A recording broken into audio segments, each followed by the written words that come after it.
This is Michael Philip Tokars. I wrote this article in 2015 when I was still a graduate student at Columbia University Graduate School of Journalism, where I earned my Master's of Arts in Political Journalism. This is an article about Jeb Bush and his effort to win the youth vote during the Republican primaries. This article is called "The Ultimate Disruption." I might have already said that.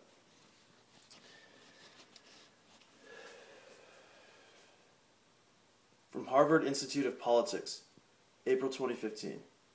Our spring poll shows there are millions of 18 to 29-year-olds who remain hopeful about our nation's future.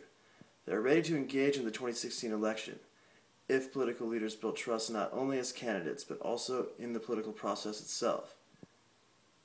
Crescit cum commercio civitas. On July 20th, presidential candidate Jeb Bush stood before a crowd of supporters at Florida State University in Tallahassee and detailed his plan to reform the U.S. economy with a high-voltage jolt of fiscal and cultural conservatism. It was 35 days into the former Florida governor's White House run and 7 months until the GOP primaries. The celebrated college was a good venue. A mile away sat Bush's old mansion, a Republican stronghold he established 17 years ago, consistently managed by his penny-wise and otherwise accountable standards since the end of his second term. In 2007, when Bush went on political hiatus, but never strayed far. And now, things were as he'd made them, and the capital city of the Sunshine State was a good place for Bush to give this critical speech.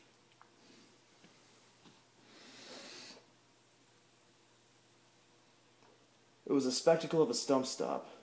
Bush spoke with the impassioned frustration of an ignored expert who knows he is right. Like his was the first properly made case for conservatism. To submit, the Democratic Party's overreaching policies have transformed the federal government into the arbitrary and authoritative system the left has traditionally resisted, leaving Bush no choice but to rage against the liberal machine. Bush said, "For anyone who wants to see the federal government even bigger and even further removed from those that it's supposed to serve, the other party will be offering that option. I offer a different agenda altogether. It will be my intention not to preside over the establishment, but in every way I know to disrupt that establishment and make it more accountable to the people." Bush said the ultimate disruption would be to reject, as he does, the whole idea of government forever growing more, borrowing more, and spending more, beyond anybody's ability to control it or even comprehend it. Bush said the next U.S. president needs to confront the spending culture in Washington.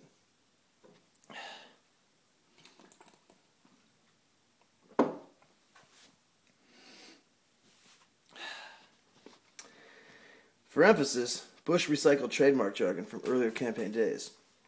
He branded Capitol Hill Mount Washington, meaning too big and difficult to navigate, the way Mount Tallahassee was before he leveled it, the metaphor memorable to Republicans and reporters, and the observant public would come to hear about it.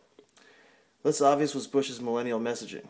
It was interwoven, hooked around contemporary usage of the word disruption, which is tech slang, prevalent in startup culture, where to investors it means opportunity, and to users, good. Disruptive platforms shake things up and open markets to new ideas and products.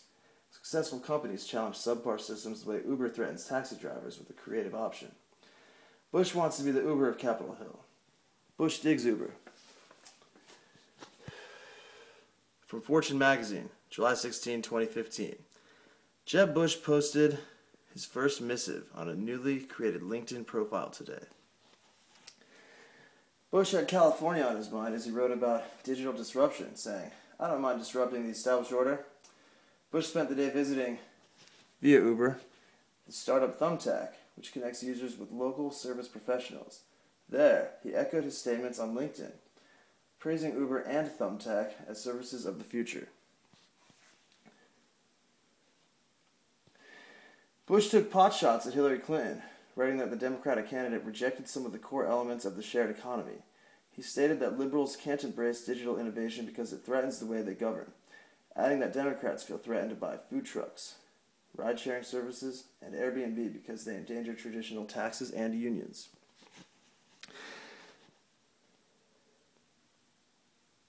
Now back to me, obviously. 2 days later, Bush posted the fourth installment of his Jeb No Filter social media video campaign, which showed him don a thumbtack hooded sweatshirt and thanked the company for having it. Then Bush pulled the hood up and said, "Eat your heart out, Zuckerberg," and smiled a chuckle. The clip's caption read, "Fresh off my visit to Silicon Valley, trying out a bold new look. Your move, Mark Zuckerberg, Jeb No Filter," and the Facebook founder was tagged. It was a bold move. Pardon me. It was a bold move. There was much to glean, but whether Bush thought of California while penning that LinkedIn post is anyone's guess. Fundraising was likely on his mind, but the Jeb campaign had already secured over $100 million, tens of millions more than any 2016 contender.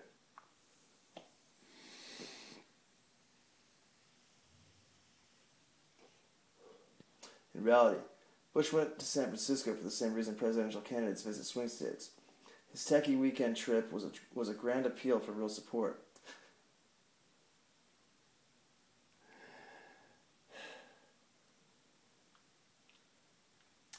We'll start that crap over.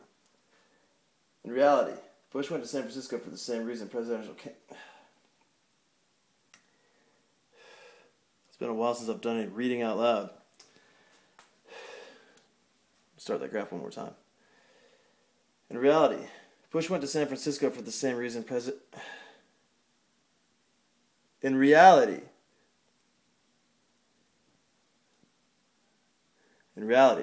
Bush went to San Francisco for the same reason presidential candidates visit swing states.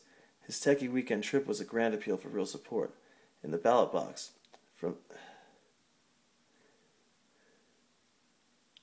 In reality, we're starting this one more time. In reality, Bush went to San Francisco for the same reason presidential candidates visit swing states. His techie weekend trip was a grand appeal for real support.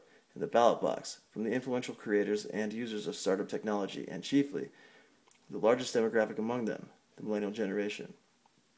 Indeed, riding Bush's train of thought to Facebook country was the youth vote.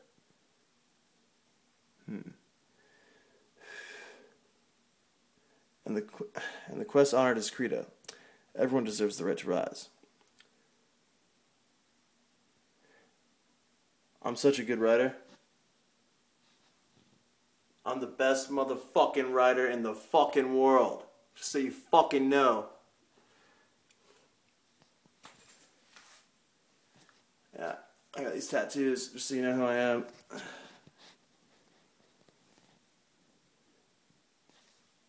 I got that tattoo on Mother's Day. My mother died in 1992. Her name was Sarah. She was blonde and light-skinned, white.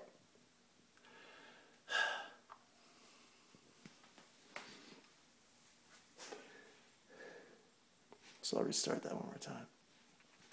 Indeed, riding Bush's train of thought to Facebook country was the youth vote, and the quest honored his credo. Everyone deserves the right to rise. Michelle Goodwin, 20, Director of Outreach for the Pro-Bush Millennials Rising Super PAC, thinks young voters will like Bush's disruptive language. After all, she said, we are the tech age. Goodwin said Bush is trying to change the way Americans discuss economics. Millennials Rising primarily works toward that end, promoting the fiscal side of Bush's platform and pushing the opportunity to have economic success the way... Wait, hold on. Goodwin said...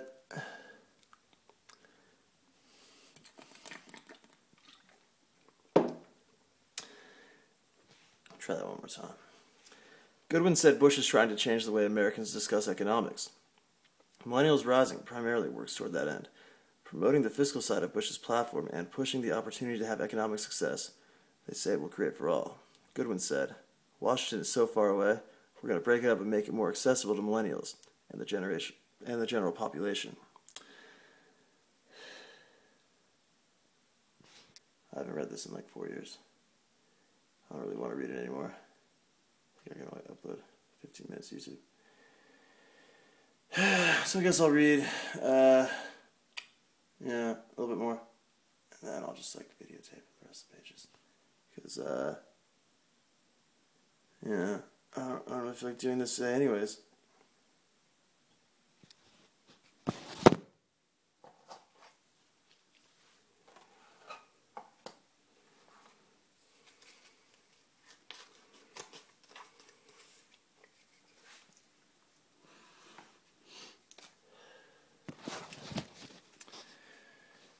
Okay. Goodwin said Bush is trying to change the way Americans discuss economics. Millennials Rising primarily works toward that end, promoting the fiscal side of Bush's platform and pushing the opportunity to have economic success they say it will create for all. Goodwin said, Washington is so far away, we're going to break it up and make it more accessible to millennials and the general population. I met Goodwin in July at a coffee shop in Manhattan's financial district. It was the summer before her senior year at Claremont McKenna College, where Millennials Rising was founded in January by her former classmate, Lucas Agnew, who now runs the PAC's D.C. operation.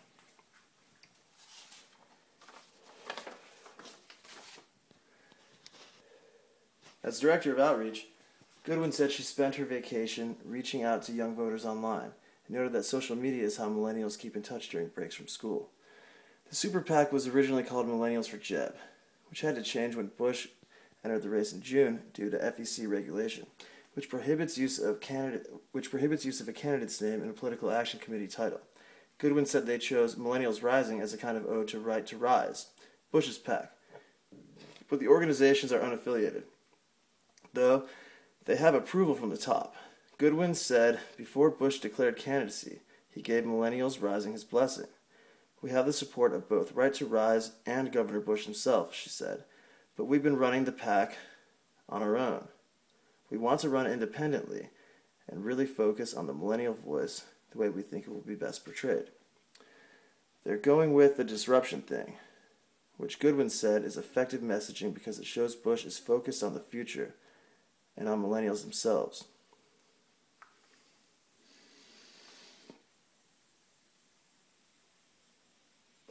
The PAC is also using Bush's mountain metaphor in a social media campaign called Tear Down Mount Washington, which has gotten plenty of likes and comments and shares from millennials Goodwin assumed were already Republicans. But the goal, she said, is to expand into those who are fiscally conservative and socially liberal, an ideology that has emerged among a niche set of 18 to 24-year-olds. But Bush has said he believes there are also millennials who don't realize they're conservative because they haven't been asked.